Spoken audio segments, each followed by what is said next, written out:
আসসালামু আলাইকুম রহমতুল্লাহি ওয়া বারাকাতুহু। প্রিয় ভিউয়ার্স, আপনারা সকলে কেমন আছেন? আশা করি আল্লাহর অশেষ রহমতে আপনারা সকলেই খুব ভালো আছেন।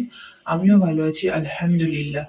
তো ভিউয়ার্স, আজকের ভিডিওটি একজন আদর্শ স্ত্রী ইসলামিক শরিয়তে কেমন হওয়া উচিত সেই বিষয়ে বানানো হয়েছে। আশা করি আপনারা শেষ পর্যন্ত দেখবেন এবং পাশে থাকবেন, এবং ইসলামিক আরো নতুন নতুন ভিডিও পেতে চ্যানেলটি অবশ্যই সাবস্ক্রাইব করে রাখুন। স্ত্রীর কিছু বৈশিষ্ট্যের কারণে স্বামী তার প্রতি বেশি আকৃষ্ট হয়। মহব্বত, ভালোবাসা বেড়ে যায়। স্বামী তাকে ছাড়া অন্য কাউকে কল্পনাও করতে চায় না। জীবনের সব পরিকল্পনা তাকে ঘিরেই হয়। স্ত্রীর এমন কিছু বৈশিষ্ট্য হলো: 1. আনুগত্য করা।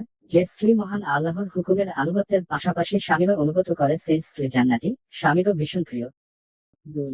ভালোবাসা। স্ত্রী স্বামীকে অধিক ভালোবাসায় স্বামীর মনে অন্য নারীর প্রতি আকর্ষণ সৃষ্টি হয় না। তার বিপথগামী হওয়ারও আশঙ্কা থাকে না।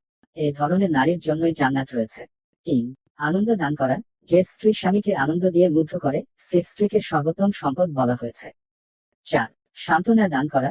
আদর্শ ও গুণবতী স্ত্রীর বৈশিষ্ট্য হলো বিপদে স্বামীকে সান্ত্বনা দেওয়া ও স্বামীর অবস্থা বিবেচনা করে কথা বলা। 5. কৃতজ্ঞ হওয়া। আদর্শ স্ত্রী আল্লাহ প্রদত্ত নিয়ামতের সুক্রিয়া আদায় করে, স্বামীরও শকর আদায় করে। 6. কষ্ট না দেওয়া। স্বামীকে যথাযথ সম্মান করা ও তাকে কষ্ট না দেওয়া আদর্শ স্ত্রীর বৈশিষ্ট্য। 7. ঘরমুখী। আদর্শ স্ত্রী লজ্জাশীল হবে, বাড়িতে অবস্থান করবে, একান্ত প্রয়োজন ছাড়া বাহিরে বের হবে না।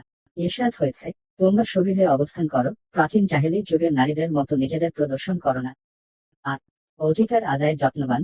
আদর্শ স্ত্রী আল্লাহর হক আদায়ের পাশাপাশি স্বামীর হক আদায়ের যত্নবান থাকবে। 9. পর্দা রক্ষা করা। পর্দা ইসলামে ফরজ।